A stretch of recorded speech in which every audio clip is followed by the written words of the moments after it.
We're set for the first race of the weekend. Carl Reindler joining me for what promises to be an exciting first race for the Utes, and there is the multi-spares Ute. He's going to be on pole position for this one, and Kylie caught up with him as he's getting ready in the pits earlier today. Ryan Hansford, in all your years of V8 Ute racing, I can't believe this is your first pole position. Yeah, crazy, hey? Really good for multi-spares to finally get that. This is the 6th year in the Ute, so always been fairly fast in practice. We just haven't been able to convert in qualifying, so hopefully we'll make use of it today and go out and win this one, stay in front. Yeah, I'm sure you'll be keen. Yeah, they're very keen. Can't wait to start. You wouldn't believe it, but according to his teammates, they just believe that a new relaxed format for him and just a different outlook on life has helped him to finally break through for that pole position, Carl. Well, let's hope he remains relaxed as he's sitting on that front row of the grid. I'd imagine he's probably pretty nervous right now. First pole position, nothing but racetrack in front of you. Not a bad feeling to have, but hopefully he can stay in that position. Well, as they're lining up on the grid, let's check out exactly how that qualifying session went down for the multi-spares Ute. It was broken into 2 sessions, so they all went out, Carl, for 12 minutes. They had to get themselves into the top 10, and then the top 10 will go out for a 5-minute dash at the end. Yeah, interesting qualifying session. A lot of people making mistakes, as you can see here. A lot of front right wheels being locked, front left wheels being locked there into turn 1, so really complicated section. Saw the top 8 park it up pretty early on, which made it quite interesting for that 9th and 10th position, fighting to break into that top 10 for the final 5-minute qualifying session. Luke Spalding and Troy Dondas were the 2 guys that were really trying to get their way through. Dondas took offence to our Dunlop signage down there at turn 2. Spalding, that was, sorry, so he couldn't quite make it in there. So the top 10 were set. They went back out there. Walton, who was the quickest in the first session, had this big moment in the Bush Ranger Ute, cooking that left front Yokohama. Hopefully he hasn't hurt that for the weekend because he needs that tyre. Absolutely. Only 6 tyres this weekend, and he would have been quite frustrated with that. He was on a flyer at the time as well. The multi-spares Ute taking his first ever pole position in what was an exciting qualifying session yesterday, and he has the front row alongside his Peters Motorsport teammate. And it's a very tight first corner. We've not had a race here for the Utes in 4 years, so we have no idea what to expect. Yeah, young South Australian Craig Dondas is carrying our onboard for this one. Now, I wanted to put something to you here, Carl. You're now a father. Ryan Hansford is now recently a father, as recently as September last year. Do you reckon that's calmed him down? Has it given him perspective on life? That's given him a new mindset to become a race car driver as well? Look, I was always warned that you actually lose a couple of tenths when you have your first child. I reckon I've never driven better personally, and obviously Hansford as well. He's driving, the best he's ever driven too. So I find that relaxed approach counts for a lot. You start enjoying your motorsport. When you get so caught up in it, it's very easy to lose sight of why you got into the sport in the first place. So no doubt he'll have a good run today. He'll have his little one at home, no doubt, watching. Yeah, Harriet, next generation of Hansfords, albeit female. Hopefully we get to see her in the sport one day, maybe. Love to see a bit more of that. That'd be great. It's going to be Hansford and Walton on that front row alongside each other. Nathan Pretty, the winner here in 2012. And the series leader, David Cedars, back there outside row 2. Watch out for Mason Barbera. Huge raps on this kid. He's got so much speed. Just 18 years of age alongside Kim Jane, who's probably the oldest in the field, actually. So you've got the youngest and the oldest alongside each other on row 3. Craig Dondas and Jeremy Gray. We've also got a Kiwi in Matt Spratt starting P9, his first ever Australian Ute round. And those are the guys that were trying to make it into the top 10. Caught up with Matt this morning. He's a really cool guy out of New Zealand. Finished 3rd in the Ute Series in New Zealand last year. It was the first time he'd ever raced a car. He picked up a few pole positions, a couple of wins, and 3rd for the championship. That's an incredible effort. It's not an easy task to do, to jump into any of these vehicles, and it's good to see people like that getting involved in the sport and having a go. Luke Spalding was another one yesterday that really caught my eye. I was quite impressed with his level of effort at the end of that qualifying session. He was throwing absolutely everything at it to break into that top 10 and didn't quite make it, but very good qualifying result for him. All right, it's time to go racing at Symmons Plains. This is what it's all about, support category action before the main show kicks off. We've got 120 Ks of V8 Supercar action coming to you from Symmons Plains later today, including qualifying that'll be up not too far away, but we've got the Utes to get through and the HQs as well. Formula 4 qualifying not too far away, but it's racing that we want to see. This one's going to be over 14 laps. He got the win at Homebush last year in the multi-spares Ute, Ryan Hansford.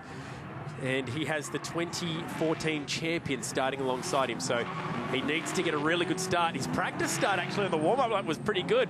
Hopefully he hasn't burnt the very best that he's got. Now let's hope, hopefully he can repeat that start. Notice the wind directions actually changed today as well. I'm curious to see if that catches any of them out in those big braking zones here at Symmons Plains. We haven't seen a ute race here in so long. I'm really looking forward to seeing, first of all, how they're all going to squeeze into that first corner. Grid set. And how we're going to squeeze into the hairpin. The grid is set, and we are ready. Round 2 of the Australian V8 Ute Racing Series gets underway at Symmons Plains. Walton with a pretty good start. He makes his intentions very clear. He wants to squeeze his teammate, but he can't quite get across far enough.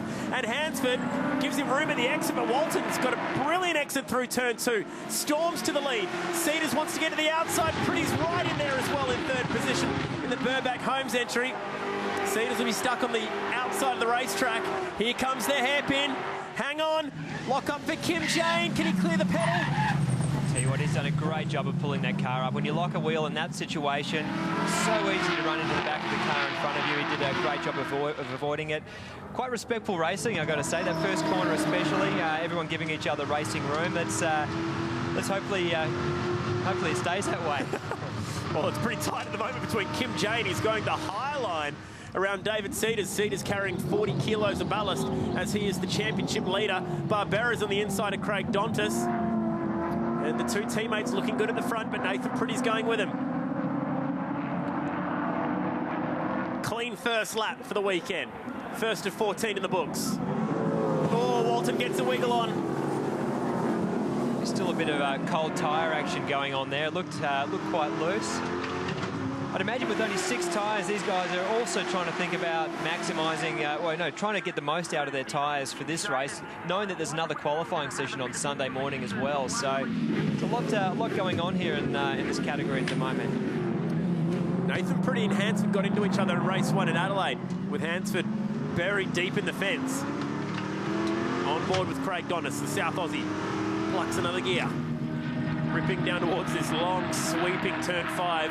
It's a very fast corner, flat to the boards. Danny Bazadzik looks to the inside of Matt Spratt in the background, but the race for second is on here. Hansford knows he's in a battle. He puts his ute right in the middle of the racetrack. Get around that one. It's good to see Nathan Pretty up there in the mix because the Fords have been very dominant over the last few visits here to Symmons Plains. So Ford 1-2 at the moment, but Nathan Pretty certainly giving those guys a run for their money, hounding the back of Chris Walton's multi-spares car. Yeah, you're on the money there, Carl. 13 out of the 18 races we've had here have been won by the Blue Oval. This is Ford country. Ironic on a day where Holden's going for its 500th win in V8 Supercars. We rip down towards turn 4 again. Peters Racing Utes at the front. They've got 4 entries here this weekend, taking up the majority of the field. Tight down to turn 4. Patience on the throttle for Dontis. This car had some braking issues yesterday. Not a track that you want to have braking issues at. No, not a place like this. This is probably the hardest braking course we go to. Barbagallo's got a big break down the hill into that final corner there, but the final braking zone here that they're in at the moment at Symmons Plains is some seriously big brake pressure. Very easy to overshoot. And then you've got the hairpin as well, probably the slowest corner in Australian motorsport. Not the place you want to have braking issues or brake failures. Kim Jane still fighting away in the background with the IOR Petroleum entry. It's Mason Barbera. There he is in the third of the Peters Motorsport utes. Here they come. It's tight between these 3. Dontis tucked in behind them as well in the CRC entry. Kitten Car Care products on the doors. We ride on his roof right now. We tip it into the hairpin. That's a cool angle. That second to 7th, I think it is. It's so close. You know, one little mistake, and if you're at the pointy end of that group, and you're just going to go backwards at a pretty fast rate of knots. Kanan on board with Craig Dontis right now. It's frustrating for him this weekend that we have that issue in qualifying. Hansford is still really hogging that inside line. Nathan Pretty's going to use the bumpers if he keeps that up for a few more laps. I can imagine he's getting a little bit frustrated sitting behind him, but it looks like he's got a lot of pace, probably enough pace to catch Walton up in front there, but at the moment, Hansford's doing a great job of keeping him behind. tenths up on the field at the moment on that lap. 102.7. Although Hansford only 102.8, so just a tenth between first and second on that lap time. But he's got a 1.3 second lead, so when you're talking tenths, pulling back 13 tenths, which is 1.3 seconds, very difficult. Down at turn 4 this time. Dip in. They shoot out the other side. Jeremy Gray's at the back of that pack, and then Matt Spratt in the Ward Demolition Peters Motorsport entry. That's the 4th of the Peters cars. They've got all 4 inside the top 10 at the moment, which is a great effort. Through turn 5, here he comes. The Kiwi in car 44. And then Danny Bazadzik wrapping up the top 10. A late call to get Danny down to the Apple Isle this weekend. Good battle pack, this one. Cedars leading the points. Could probably take 4th position here. We don't know how many are going to be reversed for the next race. Oh, a couple cars locking brakes. Mason Barbera's got a good turn of speed on here. Car 17. Magic Cedars is probably struggling a little bit carrying that extra 40 kilos. 40 kilos on a circuit like this, that's real point and squirt style circuit. It's going to be pretty costly. Every time you're accelerating the car, it's an extra 40 kilos. You're trying to pull it up in the braking zones.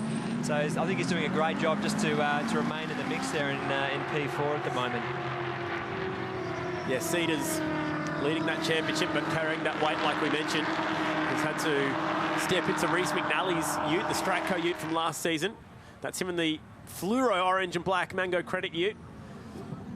This time Hansford doesn't need to go so defensive. The Burbank Homes entry not close enough, but it causes a lockup, that lack of pressure. Maybe getting to the right foot and coming out the left front tyre. The track's certainly getting quicker and quicker as the weekend progresses. That lap from Hansford, the first sector was actually the fastest. So the times are getting faster, the tyre pressures are coming up, and it is a longer race, 14 laps around here. It's going to be interesting to see how they play their tyre pressures. Obviously, Walton's gone out nice and early, very fast and consistent. Oh, great bit of evasive action there from Luke Spalding. We saw Andre Heimgartner do that last year. It's funny how often it happens there. It's so easy to outbrake yourself. Kim Jane also pinching that left front. They're set for a 21-lap race on Sunday, which is almost a mini enduro for these guys. By the time they get there, they'll all be 50-cent pieces, these tyres, at the rate they're going out at the moment. Nathan Pretty now, quickest to the second sector on this lap. So they're all kind of passing around the fast lap times here, but they're all within a tenth each time they go past. Hansen set the fastest lap of the race on the last lap. Is Pretty going to take it away from him this time through? I might mention they're 4 tenths under the lap record that Nathan Pretty set here in 2012, which goes to show you we've found a lot of speed in 4 years, about a tenth a year. Yeah, the circuit itself hasn't actually changed a great deal. It's some pretty tight battles there. You don't want to be side by side, running out of room with that Armco barrier on the exit of turn 3 there. Gee, it's on here to Kim Jane. I couldn't see if he was getting pushed, but either way, he was sloppy out of that turn 1, 2, 3 complex, and it's banked the whole field up behind him here. Mason Barbera's really starting to get a little bit of niggle on. And doesn't Kim Jane do a good job of making that car very wide? He's an old wily driver. Meanwhile, up on the hill, every dog in his utes come out to watch the racing in Tassie. That's excellent. That's a cool spot up there on the hill. Oh, it's a great spot. It's one of the best circuits for viewing, actually. I know you can see just about every single corner from most places on the circuit. That's a bump and run, old-fashioned bump and run from Mason Barbera. He got sick of seeing the yellow Commodore in front of him. He just moved him out of the way. Be interesting to see what Gary Baxter has to say about that. I mean, any contact where you gain an advantage out of, it's questionable. He just picked him up and put him on the outside of the track. It went flying through. Saying that he was making himself very wide, and I have a pretty good feeling that Craig Donnis here is probably going to have a pretty good crack at Kim Jane there. He's lined himself up early, but geez, he's gone deep on the brakes. There's a few different lines you can run through here. Yeah, it's the beauty about the hairpin here at Symmons Plains is because it is so banked, there's probably 3 or 4 different lines you can take, and probably seeing it in V8 supercars as well. Depending on your car setup, your style of driving, some people take the high line, the low line. It sounds like we're talking like NASCAR, but it really is like that through the hairpin. TV probably doesn't quite do the banking justice. Oh, what's happened here? Walton's lost pretty much his whole lead. He was 1.3 seconds up. He's lost a second somewhere. And now he's got his teammate for company in a big way. It wasn't that last lap. Well, he lost half a second on that last lap. So over the course of the last couple, he's managed to pretty much lose the entire lead that he had. Nath Pretty in the background there, just sort of foxing, waiting to see what happens with these front two. Being teammates, I'd say they're going to be a little more respectful to each other. They don't want, the last thing you want is to come back to the team manager and explain yourself. But Nath will be just sitting there looking after his tyres, waiting for an opportunity to pounce. Here's this move once again. Come on, let's have a look. Subtle, real subtle. Not a bad move, but I'm sure it'll be investigated later on. Back at the front pack, live, the Bush Ranger Ute. Outdoor power equipment. Bush Ranger, new sponsor for Chris Walton this year. Specialised in things like chainsaws, lawn mowers, lawn blowers, things like that. Multi-Spares has been a Ute sponsor for a few years now for Ryan Hansford. Burbank Homes came on board at the beginning of last season for Nathan Pretty. Same too for Mango Credit for David Cedars. Top four all on top of each other. Then a bit of a break back to Mason Barbera. 4 laps remaining. I think it's going to be a pretty exciting end to this race, Chad. Four cars, 2 Fords, 2 Holdens as well. Pace is very similar. I actually think Chris Walton's starting to struggle a little bit. You can tell he's changed his line a little bit. These are, as far as race cars go, these are very heavy race cars. So on a circuit like this, when you've got some very big braking zones, it's pretty tough on these cars. He does have clear air, which is an advantage. I know when you sit behind someone like Hansford is at the moment, your brakes do get quite hot. He's on the defensive line there, very defensive, which is bringing the other two into the mix. It's could get entertaining in the next couple of corners even. He's wounded here. He knows he's under pressure. Oh, and he gets a bit of a wiggle on through that last corner. We know he's carrying at least one hurt tyre from qualifying. Did he put it on for this race, or has he just decided to leave it out for the rest of the weekend? And potentially a bit of a long brake pedal here. You watch down at the hairpin, he's almost stopping the car completely before he turns it in. He's done it the last 2 laps in a row. I really think he's starting to struggle with his brake pedal a bit here, Chris Walton. This is the moment here. Watch this car almost stop before he turns. See how close these other guys are getting in that braking zone. So he's doing a good job of keeping them behind at the moment. You can even hear the brakes squealing a little bit, tweeting away down there. We're going to see a change of position at the front between the teammates. Can pretty separate the two of them. Swing through turn 5. He gets a very good exit, though, out of turn 4 and actually builds up a little bit of a lead, which takes a little bit of the pressure off down at turn 6. I actually think that's what he's doing down at the hairpin. You're saying he's slowing it right down. It's probably to try and really capitalise on the exit, get some good speed up, because there's only a couple of overtaking opportunities at this circuit, and the big one is at the end of that big long back straight. So he's kind of like doing a safety car restart each time he gets down there. Bank him up, run away. Bank him up, and yeah, exactly right. Penultimate lap, front 4, all on top of each other here. Walton, Hansford, Pretty, Cedars. A gap back to the teenager, Mason Barbera. Dontas not around Jane yet. We still have 8 seriously good race car drivers in this category that are going to be at it all season long. We go back on board with Dontas. Here he is, all over the back of the Bob Jane T-Mart's car.